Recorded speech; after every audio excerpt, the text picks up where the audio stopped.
Hello दोस्तों, आज की कहानी है दर्द का बंटवारा। शाम हो गई थी। बूढ़ी श्यामा काकी ने अपनी चाय की दुकान समेट ली। जाड़े का समय था। अब किसी ग्राहक के आने की उम्मीद न थी। वह चूल्हे के आग पर रात के लिए रोटियां सेक रही थी। रात के साथ साथ वह सुबह के लिए भी रोटियां बना लेती थी। शाम को चूल्हे पर रोटी सेकने में उसे अच्छा लगता था। एक तो सुबह अन्य कामों के लिए समय मिल जाता था और दूसरे चाय बनाने के बाद बचे आंच का उपयोग भी हो जाता था। रोटी भी बन जाती थी और जाड़े में आग तापने को भी मिल जाती थी।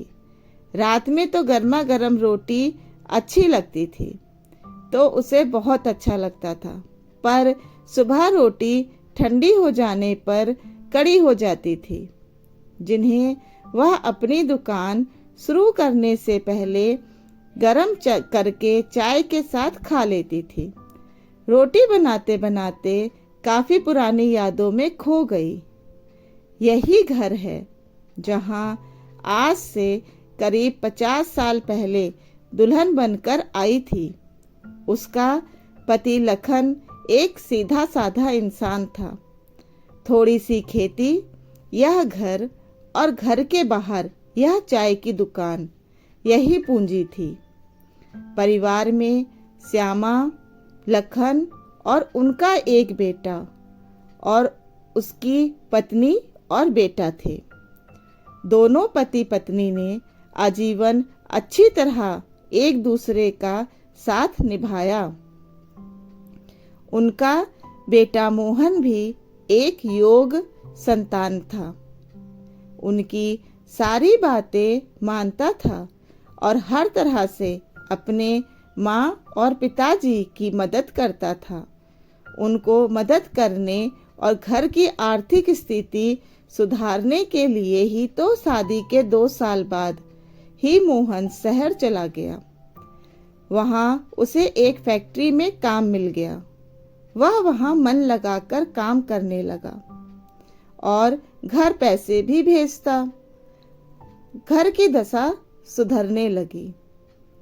कुछ व्यवस्थित होने पर वह अपनी पत्नी और बेटे को भी शहर ले गया। श्यामा और लखन खुश थे। मोहन अक्सर उनसे मिलने आता और हर तरह से मदद भी करता था। सब कुछ रास्ते पर आ रहा था। तभी अचानक सब कुछ बिखर गया। महामारी की लहर ने एक झटके में ही सब कुछ तहस नहस कर दिया। मोहन का पूरा परिवार शहर में महामारी की भेंट चढ़ गया। उनके परिवार में कोई नहीं बचा और उनकी सारी दुनिया लुट गई। दोनों पति पत्नी का रो रो कर बुरा हाल हो गया।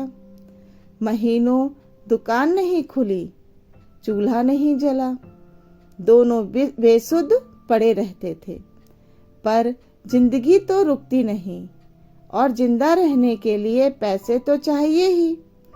सारी जमा पूंजी खत्म हो गई। तब लखन ने हिम्मत करके अपनी दुकान फिर से शुरू की। दोनों ही एक दूसरे को सहारा देते, दुख बांटते और फिर जीने लगते। जिंदगी कटने लगी। जीवन की जरूरतें सामान्य रूप से पूरी होने लगी।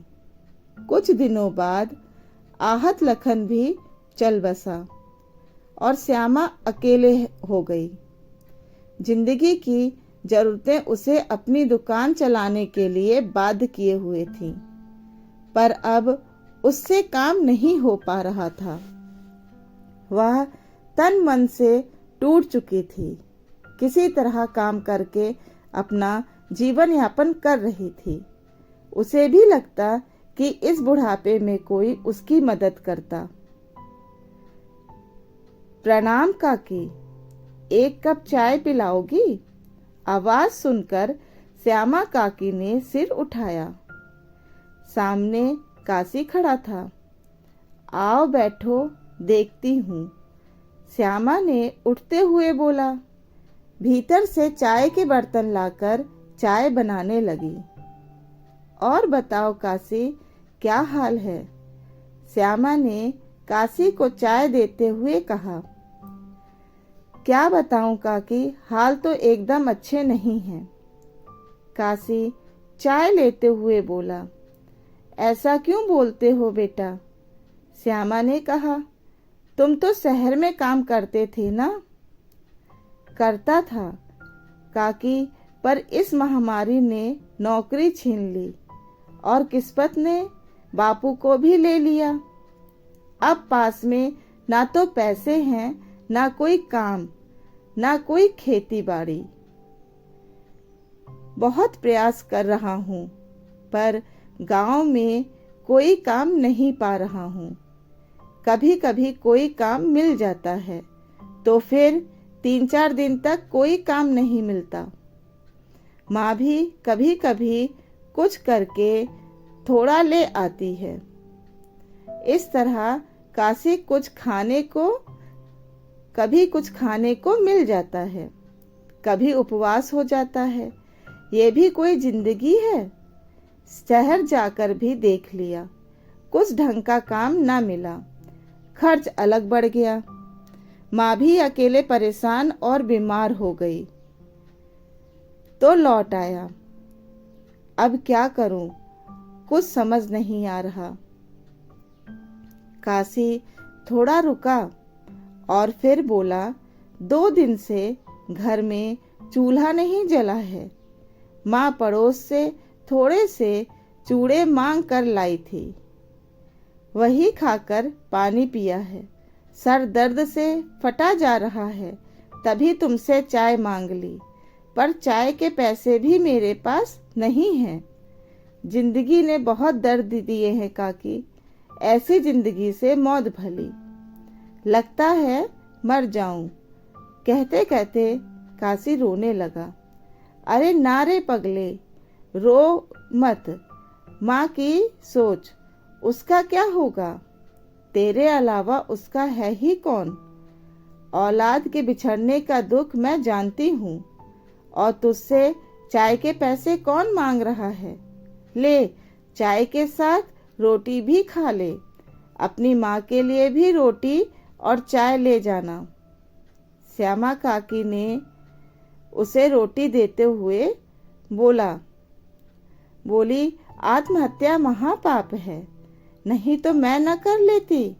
इतना बड़ा महापाप करके जाएंगे तो अगले जन्म में और ज्यादा कष्ट उठाना पड़ेगा। दिमाग शांत कर और मरने की बात मत कर। फिर मैं क्या करूं? काशी बोला। दर्द का बंटवारा, मैं कुछ समझा नहीं। काशी काकी का मुंह देखने लगा। देख काशी, दर्द तेरी जिंदगी में बहुत है और मेरी जिंदगी में भी बहुत है। क्यों ना हम आपस में अपना दर्द बांट लें? श्यामा गंभीरता से बोली। कैसे? काशी काकी का मुंह देखने लगा। तुम मेरी इस दुकान को संभालो, अच्छे से मेहनत से चलाओ। मैं तो कहती हूँ कि तुम अपनी माँ को भी इस दुकान में लगाओ। अभी मैं चाय के साथ सिर्फ बिस्कुट रखती हूँ, अब चाय के साथ समोसा, कचौड़ी और जलेबी भी बनाएंगे। तुम्हारे काका के समय में हम ये सब बनाते थे। मुझे पता है ये सब कैसे बनते हैं। मैं बताऊंगी, तुम लोग बनाना। मैं भी यथाशक्ति मदद करूंगी। बदले में मुझे खाना बनाकर खिलाना, जरूरतें पूरी करना और हारी बीमारी में देखभाल कर देना। मैं भी तो अकेली ही हूं ना।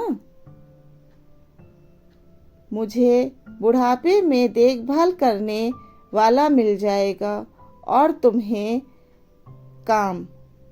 श्यामा समझाते हुए बोली, चाय बनाना तो ठीक है, पर समोसे जलेबी बनाने के लिए सामान कहाँ से आएगा? काशी ने आशंका से जाहिर की, मैंने 2-4 रुपए करके कुछ पैसे जोड़े हैं, शुरुआत तो हम कर ही सकते हैं। जरूरत पड़ी तो कुछ सामान उधार ले लेंगे, बाद में लौटा देंगे। श्यामा काकी गंभीरता से बोली, बात तो तुम सही कह रही हो। काकी काशी सर हिलाते हुए बोला, तो फिर आ जाओ सुबह से। काकी उत्साह से बोली, काकी तुम देवी हो। काशी ने श्यामा के पैर पकड़ लिए। अरे ना रे, मुझे देवी देवता मत बोल, इंसान सिर्फ इंसान ही बन जाए। एक दूसरे का दर्द बांटे, मदद करे, यही बहुत है। श्यामा उसे उठाते हुए बोली, चल भगवान को प्रणाम कर, धन्यवाद दे। उन्होंने हमें एक दूसरे के दर्द को बांटने का रास्ता दिखाया है। हे भगवान, आपको अनेक प्रणाम और धन्यवाद। अपनी सदा हम पर बनाए रखें। दोनों ने हाथ जोड़कर कहा और हंसने लगे। रात हो गई थी, चारों तरफ चांद का प्रकाश फैल रहा था। श्यामा काकी को काशी में अपना मोहन दिख रहा था, जो इस उम्र में उसका सहारा बनेगा, और काशी को काकी में भगवान का रूप दिख रहा था। दोनों को एक दूसरे का दुख बांटने के लिए सहारा मिल गया था। दोनों ही खुश थे और सोच रहे थे, जिसका कोई नहीं होता उसका भगवान होता है, और ऊपर वाला कोई ना कोई रास्ता निकाल देता है। धन्यवाद। आपको अगर मेरी कहानियाँ अच्छी लगती हैं तो प्लीज़ इसे लाइक करिए और मेरे चैनल को सब्सक्राइब करिए।